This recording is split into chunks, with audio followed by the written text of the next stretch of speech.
cause that's my favorite freak. I be diving in the shit and make the pussy leak. Trap nights at the crib, I'm a nigga reap. Welcome to another day in the trap, people, man. You're not locked in with Reek, man. I'm reporting live from Tuskegee University.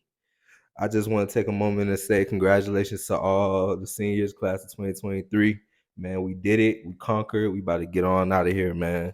So before I make my exit from Tuskegee University, I got two very special guests in the building with me. I got my boy Devin and Trey in the building with me, man. Yes, sir. Yes, sir. You know we had to come show love, man. My boy Reek doing big things with the camera, you feel me? So I just wanted, you know what I'm saying, want to see if we could be a part of that, you feel me? So yeah. Yeah, you know, I think it's important to support the local people here in the city. You know, we all doing big things. I feel like we all can make it. So Yeah, we all going up, bro. We all going up. And it was just like real funny how I met y'all. You feel what I'm saying? Like I met y'all coming from a basketball game, and you guys was just shooting a video with Serenity, Baby Spinks. You feel what I'm saying? So it was like very like interesting with me, like how y'all came together, like just a bunch of just a bunch of creative individuals. You feel what I'm saying? I think that's what attracted me a lot to y'all because y'all together, like the unity was strong, and I ain't even know y'all. So tell the people like where did that unity come from? What made you guys want to come together and just collab and be creative around Tuskegee? Okay, I think for me, see, I came in really being a DJ. Mhm. I came in DJing. So this year I picked up the camera and really started working it. My man Trey right here, he really pretty much set me up for where I'm at now, just because like I had no experience with my camera at all. I had, shot like a couple of vlogs or something with it, Yeah. but his artist JT, I shot. He was like, man, he was telling me about JT. JT was telling me about Trey, and I'm like, man, let's shoot a visual. Like, let's shoot you a visual. So this is my first time ever working the camera. My first time ever, Mm. ever doing anything like that. Mhm. So we go and we're shooting the video. And I remember Trey, he had a lot to say. Yeah. I swear to God, bro, he had so much to say. He like, bro, you should shoot it like this, like this, like this. Uh-huh. I'm like, at first, I'm like, who is this, bro? Like, Yeah, I don't yeah, even yeah, know this yeah, man. yeah, Like, I yeah. don't even know how. I've never met him before. Yeah. But then after a minute, I'm like, dang, like he pretty much helped me direct the video. Mhm. So boom, we did that first semester. Second semester, right before we went home, I told him I had an idea to basically highlight underground artists that was on campus, Mhm. And he told me, he gave me the name for it. He was like, yeah, you should call it extra credit sessions. Mhm. And so when we got back, I did my first session, then my second session was Serenity. Mhm. And for her, hers was like really special. That's one of the biggest people I've shot before, you know what I mean? Yeah. So when I did hers, I had a class with her. I just asked her, and I'm telling Trey, I'm like, Trey, you gotta slide, like you gotta come promote your stuff, like come Yeah, yeah, yeah. slide. And he was helping me like basically direct everything. He was getting behind the scenes. So Yeah. yeah. yeah, I say for that. So I don't really got too much experience working cameras. Mhm. I really do music. That's kind of my thing. So Mhm. working with JT, Mhm. working with Serenity, I started working with her kind of after we shot that video. That Yeah. was my first time meeting her. We worked a couple times after that.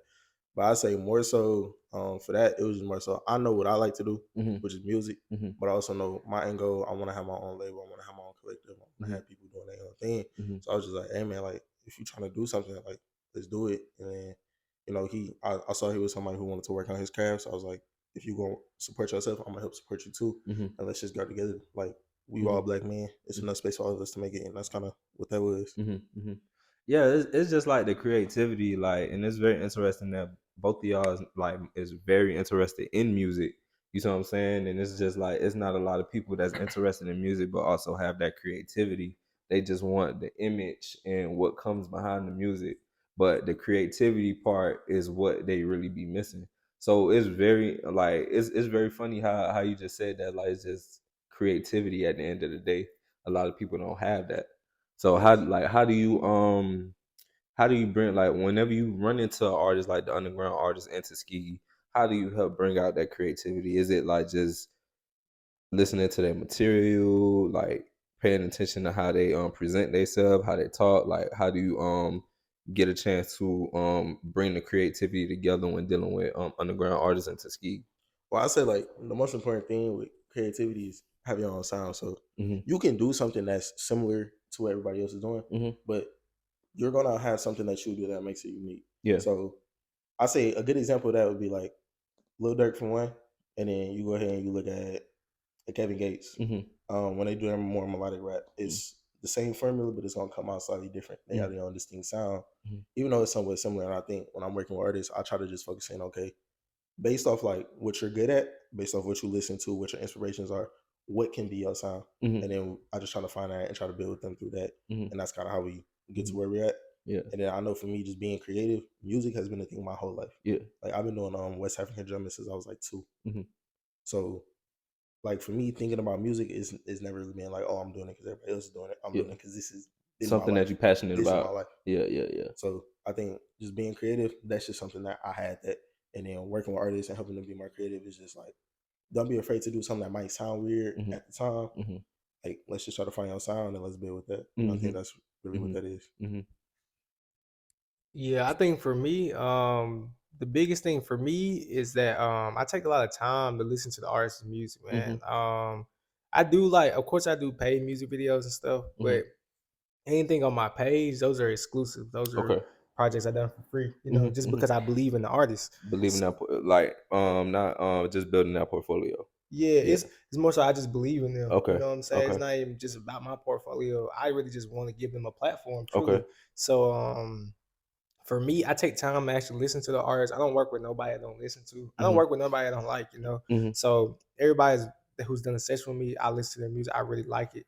So what I to like really hone in on that creativity, I listen to it. I see what kind of things they're into, Mhm. and then I shoot a video based on that. So I shot a video for my boy Sos. Shout out Sos. I shot one of him last week, Mhm. and his video was like super duper creative. He's like a pretty big underground artist. Like he has like a bunch of plays on SoundCloud and stuff. Okay. So I made sure his video fit that genre. I shot one the week before that for my guy. Bro, what's his name? What's my guy name? Texas. Oh, you talking about Jordan? My boy Jordan, level Okay. one, level one. I couldn't think of your rap name, bro, but level one. I shot his video and it was a Texas theme song. Mhm. So I shot at the lake. I shot Mhm. at the lake and I shot at the farm. Okay. And I made each scene like he got a scene like where he's fishing and like right in front of the cows. I Mhm. shot the lake. I got a scene where he's like holding the fishing rod and like rapping the song and stuff. Mhm. So I feel like as me as a videographer and him as a producer, just basically creative directors, Mhm. it's your job to pretty much listen to their music and find out what's unique to you, Mhm. and you bring that out through Yeah. what you're doing. Mhm. That's most important, and and that's pretty much how I do it with the podcast. Like, at one point in time, we was doing freestyles, and I was creating like little scenes to go for the intros, like to introduce the artist, because I never seen nobody see it. I never seen nobody do it a freestyle outside. You feel me? So I was able to bring that creativity to what I was doing, and just watch everybody follow that flow. You feel what I'm saying? So that's pretty. It's all about being creative, but it's like I feel like we lack creativity. We lack creativity because we're not giving the people really what they want, and I feel like we cheating the people at the same time. And I understand. And I already know. Like, when you're a creative individual, you got so much to give. Like, you go watch somebody else that you inspired by, and you always say like, "Damn, I could have did it like this. Damn, I should have did it like that. If I was in that position, I would have did it like this."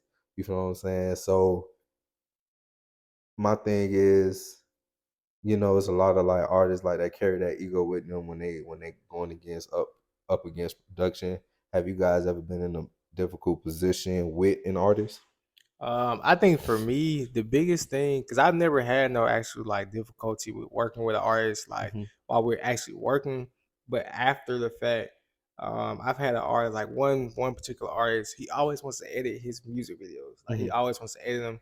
Hmm. And my thing is, I have no problem with it. That's cool. Hmm. But if you want to do that, bro, you gotta buy the You gotta video pay. You from me. gotta buy You the know what I'm video for saying? me. Yeah. But other than that, though, it's like me as a creator, and like you were just saying, like it's about pleasing the audience and stuff like that. I think as a creator, you gotta have a little cockiness to yourself, because you have Hmm. to think like my creativity is what people like. Hmm. You know what I'm Hmm. saying? So that's how I feel about my videos. So if you're shooting something with me, if this is an exclusive, like this is for my brand, Hmm. it's no editing, no nothing. Once Hmm. I finish it, I send it to you, we post it, that's it. Hmm. Because it's like Hmm. I felt like it was good. Hmm. I put my creative touch on it. I seen what I wanted to see. I had a certain vision for it. Hmm.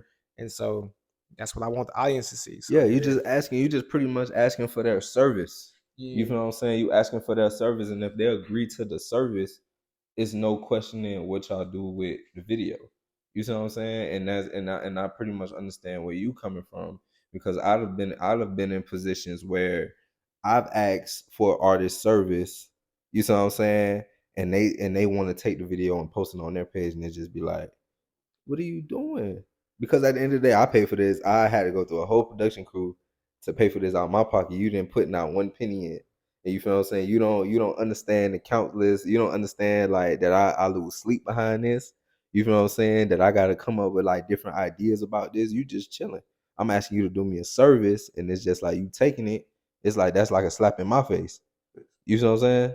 Yeah, I would say, in terms of like what the actual recording process, I know one thing I try to keep with me is like have confidence, don't have an ego. Yeah.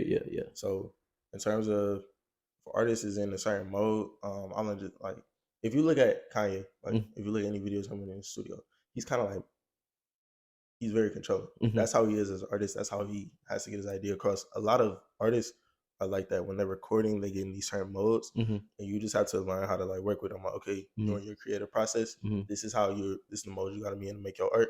So I try not to take that to heart. Yeah. But And remember, he's a producer too. right, I produce too. You feel me? So I produce, I engineer. Yeah. So I do just about anything that needs to be done. Uh-huh. So I will say, while I'm actually in the process of recording people or whatever, I try not to have an ego. But I will say there are certain artists that I'll work with just because I believe in them and I believe in that craft. And, I was trying to give out sessions for free and just, I'm trying to build my name on campus. I'm trying to create my work. But there are people, they want to come record for free. Yeah. And then, when they go to drop the song, I'm like, oh yeah, you gotta give me my percentage. Yeah. They looking at me crazy. I'm like, listen, I pay for my equipment. It's certain plugins, whatever I gotta use to mix your voice. I pay that per month. Yeah. So this song, even though you didn't pay anything, this song still cost me about $300 to make. Exactly. So I'm It in the cost me about hole. so And right now I'm down $300, and I'm trying to. So no, this wasn't for free. We didn't make this song for free. I made this song for $300. Yeah. I'm asking you for 50-50. You looking at me out the side of my neck. Yeah. And some of them don't even post. Some of them don't even post you. They can't even tag you, nothing. They can't even refer you or nothing. They just post it and just go about their business. And that's one thing I hate too. And it's just like, bro, I sat down and did this. I planned this out for you. And then you turn around and then you don't even give me my credit. Some of them don't even post. You feel what I'm saying? They don't even share. You feel me? So I already understand. Yeah, I think that's the biggest thing for me and Trey. Because we never put ourselves in a position to where people have to post something for us or people have to like extend for us. Like we pretty much do everything to like, if I ain't got it, he got it. You feel me? Or if he ain't got it, we're gonna hit this person up. We know they can come in and get it right. You know what I'm saying? And we just go for the promotion ourselves, just because like, man, when you're working with people, bro, you never really know how they are until it's time for the finished product. You know? You can go through the whole process, everything be smooth, everything be good, and then it's time to go up. Now you want to do everything else. You know what I'm saying? Like it's just crazy how it really works, man. So I think that's the best. I think that's the biggest part about just find out who you're working with, man. I think that's the most important thing, quality over quantity. You know, I'd rather work with 3 solid artists than 10 of y'all. You know what I'm saying? That's true. Because if I work with these 3 right here, I know they solid. I know that they got good work. I know that they're not gonna try to take it and post it. I think you have to get people to kind of understand your vision, you know, going into it. That's the biggest thing. Yeah. And then there's also everybody's not gonna understand their vision. You feel me? Because at the end of the day, they only gonna see it from their point of view and never around. They're never gonna see it from nobody else's point of view. You see what I'm saying? So it's kind of like I just lay out the blueprints. I'm like, yeah, we're doing this like this, we're doing this like that, and then I just do it my own way. You feel what I'm saying? Sometimes, like when you creating, another thing with creating, sometimes you lay out the blueprint simple, and then behind the scenes, that's when you pull out the creativity. Because that's when all that stuff going. You feel me? It's gonna connect. You feel me in a way. Yeah. Speaking of that, I say one important thing: anybody, if you do anything creative, have paperwork in place. I don't care what you're doing. I don't care how small time you think you are. Make sure you have paperwork in place. I know for me, like if I work with an artist and I know I'm trying to work on back end, Mhm. I'm gonna have a contract. You have to sign that contract before we record anything. Mhm. If you paying me, like from now on, I had a little situation with somebody. They still right now they playing me by my money and they still calling me like, oh, can I record? I'm like, nah, you ain't got my bread. Mhm. So, going forward, I sat out, I made a whole like invoices. I'm Mhm. working off invoices. I don't do Cash App no more. I don't do Venmo. I don't do cash. I'm gonna email you this invoice. We're gonna work off an invoice. If you don't want to pay me, that's cool. I'll see you in court. So anything, just make sure you have your paperwork in place. I know right now you might not be making a lot of money off of it, but always treat yourself Mhm. how you see yourself being in the future. So right now, I see myself being somebody who could potentially make a living off of doing what I love. Mhm.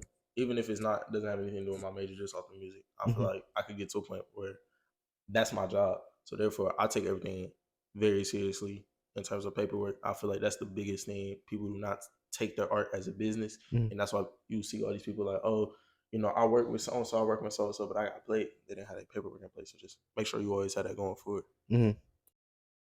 What's some advice you would give to some underground artists? I think coming from an A&R perspective, marketing. If you don't promote on Instagram, if you don't promote on TikTok, how will people discover you? I'm just gonna leave it at that. It's as simple as it's literally just as simple as that. Take $5 and promote yourself, man. Pay the little ads, pay for them. You're gonna make it. It's that simple. Man, you heard it from me, from the two up and comings, man. The two legends, man. Two young legends themselves, man. It's your boy Reek, and we about to take it out, man.